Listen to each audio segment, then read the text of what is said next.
SGO crée des pépinières de femmes leaders plus autonomes, porteuses de développement. Sabodala Gold Operation et Vivo Energy travaillent à autonomiser les femmes mobilisées autour de l'entrepreneuriat vert. Le renforcement de capacité des femmes est au cœur de ce programme. Ce programme d'autonomisation des femmes des communes de Sabodala et Rosanto, initié par SGO et réalisé par Vivo Energy, entre dans le cadre du développement du contenu local. Je tiens à exprimer ma gratitude à SGO pour avoir pris l'initiative de cette campagne de déploiement du programme d'autonomisation des femmes à travers l'entrepreneuriat vert, l'économie sociale et solidaire.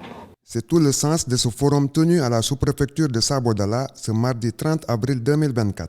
Nous sommes réunis ici pour célébrer les progrès réalisés et pour planifier les étapes futures de notre voyage commun. Ce voyage commun est articulé autour de l'autonomisation, un terme clé cher à SGO et à Vivo Energy. L'autonomisation des femmes est un enjeu crucial dans notre société. En leur offrant les outils, les ressources et les opportunités nécessaires, nous pouvons créer un impact positif durable dans leur vie et dans les communautés où elles vivent. Depuis le lancement de ce programme d'autonomisation, de l'eau a coulé sous les ponts. Depuis le lancement de ce programme, près de 200 femmes ont été formées en entrepreneuriat. Avec des compétences essentielles en emballage, en conservation et transformation de produits issus de l'agriculture. Des produits forestiers. Éducation financière. L'autonomisation des femmes est profitable à toute la communauté. Nous croyons fermement que lorsque les femmes sont autonomes, elles peuvent contribuer de manière significative au développement économique et social de leur communauté. De contribuer à l'économie locale, mais aussi de garantir la durabilité de leur environnement. Vivo Energy et SGO sont loin de baisser la garde. L'amélioration des conditions des femmes reste une priorité.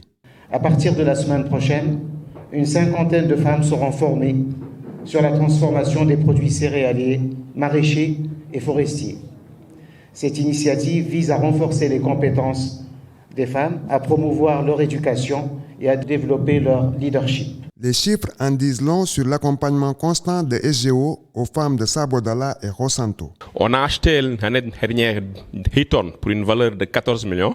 Cette année, au premier trimestre, on est à 22 tonnes pour une valeur de 28 millions qu'on a acheté uniquement au niveau local, au niveau donc des périmètres maraîchers qui nous entourent. On a un fort engagement d'acheter au niveau local pour tout ce qui s'agit donc de produits maraîchers. Et il y a un énorme marché aussi. Donc c'est pourquoi donc ces formations, cet accompagnement technique va aussi permettre de diversifier les légumes et tout, ce qui va permettre aussi de nous aussi d'augmenter notre achat, ce qui fait que ça va participer aussi au développement de la zone. Ces résultats découlent de l'implication de plusieurs familles d'acteurs dans le processus. Les différentes parties prenantes, les structures étatiques et administratives, les ONG, les formateurs, en travaillant ensemble, en partageant nos connaissances, nos ressources et nos expériences, nous pouvons créer un impact encore plus significatif.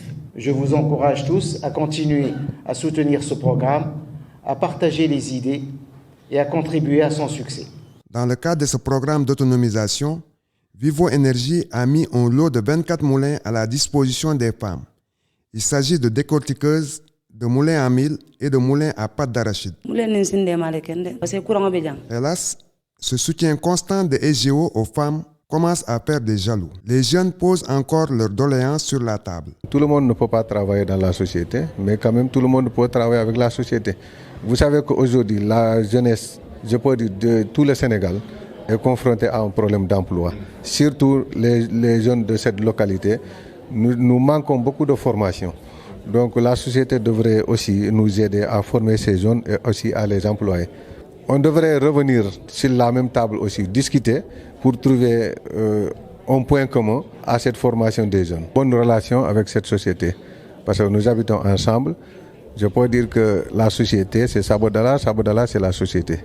Pourtant, les jeunes pourraient tirer leur épingle du jeu à travers les coopératives. D'inscrire les rôles et responsabilités de chaque coopérative afin que ces coopératives-là puissent être les portes d'entrée pour l'achat des légumes centralisés, mais également l'autre côté. Aujourd'hui, si nous devons acheter des intrants Chaque groupement le fait à part, mais la coopérative doit être une centrale de service qui puisse rendre service à ses membres. C'est pourquoi aujourd'hui ce méga forum est un prélude pour amorcer le bon fonctionnement de ces sociétés coopératives qui seront véritablement nos relais entre nous et les groupements des périmètres maraîchers. Déjà, toutes les conditions sont réunies pour faire de ces coopératives de véritables entreprises porteuses de développement. Quand on dit l'économie verte et solidaire, vous comprendrez assez aisément que les femmes sont les premiers bénéficiaires. En plus, tous ceux qui sont dans la production agricole et dans la transformation. Alors, ce fonds a connu une amorce avec le partenaire Vivo qui a mis sur la table 10 millions de francs depuis l'année dernière. La commune de Sabodola a accepté de mettre 50 millions. La commune de Khossantou, 10 millions. Et la EGO ne va pas tarder à mettre un appui conséquent qui permettra de lever des fonds pour autonomiser tout ce qui est financement vert au niveau de la zone du Bélé-Dougou, autrement dit au niveau du département Saraya.